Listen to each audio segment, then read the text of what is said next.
PM Modi की रणनीति के आगे विपक्ष की एक नहीं चल रही। विपक्ष और खास तौर पर राहुल गांधी अब भी वही राग आलाप रहे हैं कि संविधान खतरे में है और लोकतंत्र खतरे में है, जिन्हें उन्हें बचाना होगा। लेकिन देश के लोग सब जानते हैं कि पीएम मोदी कैसे लोकतंत्र के रक्षक हैं और किसने देश पर आपातकाल थोप कर लोकतंत्र की गला घोटने की कोशिश की थी। लेकिन अब भी राहुल गांधी वही घिसा पिटा डायलॉग मार रहे हैं।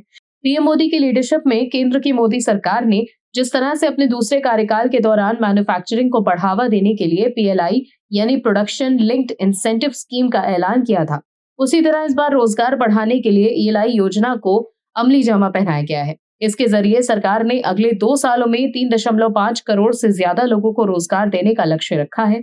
1 लाख करोड़ रुपए के बजट का ऐलान किया गया है, लेकिन राहुल गांधी ये सब नहीं समझ पाएंगे। उन्हें तो सिर्फ एसआईआर के खिलाफ भ्रम फैलाकर तुष्टीकरण की राजनीति करने से मतलब है। उन्हें बस अपने वोट बैंक की चिंता है। ऐसे में राहुल गांधी चुनाव आयोग पर लगे हुए थे, लेकिन पीएम मोदी ने ऐसा फैसला लिया कि कांग्रेस की बेचैनी बढ़ गई। क्या है पूरी खबर, बताते हैं आपको इस रिपोर्ट में। दर्शकों, पीएम मोदी ने ऐसा ब्रह्मास्त्र चल दिया कि जिससे पूरी कांग्रेस हिल गई। देश के 79वें स्वतंत्रता दिवस के मौके पर लाल किले से राष्ट्र को संबोधित करते हुए पीएम नरेंद्र मोदी ने भारत को आत्मनिर्भर बनने पर जोर दिया। इस दौरान पीएम ने 8 साल के बाद जीएसटी से रिफॉर्म करने का ऐलान किया। पीएम मोदी ने कहा कि इस दिवाली देश के लोगों को बड़ा तोहफा मिलने वाला है। ये दिवाली आपके लिए डबल दिवाली होगी, क्योंकि हम नेक्स्ट जनरेशन जीएसटी रिफॉर्म ला रहे हैं, जिससे जीएसटी काफी कम हो जाएगा। पीएम मोदी ने 1 जुलाई 2017 को देश में गुड्स एंड सर्विस टैक्स यानी जीएसटी को लागू किया था। इसके बाद से विपक्ष जीएसटी के मुद्दे पर मोदी सरकार को कटघरे में खड़ा करती रही है। कांग्रेस नेता राहुल गांधी जीएसटी को गब्बर सिंह टैक्स बताकर बीजेपी और मोदी सरकार पर निशाना साधते हैं, लेकिन पीएम मोदी ने स्वतंत्रता दिवस के मौके पर जीएसटी में रिफॉर्म करने का ऐलान कर विपक्ष की गब्बर सिंह जैसी हवा निकालने का दांव चला है, जिसके बाद कांग्रेस बेचैन हो गई है। अब कांग्रेस ने जीएसटी की संशोधित व्यवस्था में 5% एवं 18% वाली सिर्फ 2 कर दरों में प्रस्ताव को लेकर कहा है कि जीएसटी 2.0 पर जल्द ही एक आधिकारिक चर्चा पत्र जारी किया जाए, ताकि इस महत्वपूर्ण मुद्दे पर व्यापक विचार विमर्श हो सके। पार्टी महासचिव जयराम रमेश ने यह भी कहा कि जीएसटी में सुधार हो, लेकिन इसे इस तरह से किया जाना चाहिए कि राज्यों के लिए राजस्व संबंधी अनिश्चितता कम से कम हो।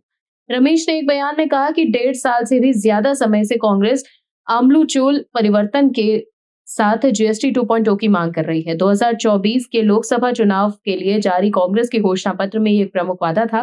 प्रधानमंत्री को आखिरकार इस बात का एहसास हुआ कि ये परिवर्तन नहीं होगा और निजी उपभोग और निजी निवेश में वृद्धि नहीं होगी। आर्थिक विकास में तेजी आएगी। वहीं कांग्रेस नेता जयराम रमेश को जवाब देते हुए बीजेपी नेता अमित मालवीय ने एक्स पर लिखा कि अगर कांग्रेस जीएसटी के विचारों से इतना भरी हुई है, तो यूपीए के कार्यकाल 2004 से 2014 तक सालों तक जीएसटी लागू करने में नाकाम क्यों रही?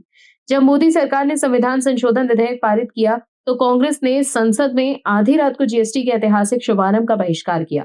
वो मोदी को वहां सफल होते नहीं देख सकते थे, जहां वो 1 दशक से असफल थे। राहुल गांधी ने इसे गब्बर सिंह टैक्स कहकर अपमानित किया और अब कांग्रेस मोदी सरकार के जीएसटी सुधार ने उसी वर्षों तक प्रणाली को बर्बाद करने में बिताए, जिसका श्रेय अब वो लेना चाहते हैं। वहां जयराम राष्ट्रीय स्तर पर जीएसटी को सरल बनाने की मांग कर रहे हैं, वहीं कांग्रेस शासित कर्नाटक जीएसटी स्लैब कम करने का विरोध कर रहे हैं। उनके भारतीय गठबंधन सहयोगी पश्चिम बंगाल भी कर रहा है। वो विपक्ष में सुधार चाहते हैं, शासन में बाधा। कांग्रेस का दोहरा चरित्र। इसके अलावा भी अमित मालवीय ने कांग्रेस पर जमकर निशाना साधा। दर्शकों, जिस तरह से पीएम मोदी के जीएसटी पर ऐलान से कांग्रेस तिलमिला गई है, उससे साफ है कि निशाना सही जगह पर है। आप दर्शकों से विनम्र निवेदन है कि चैनल को सब्सक्राइब जरूर करें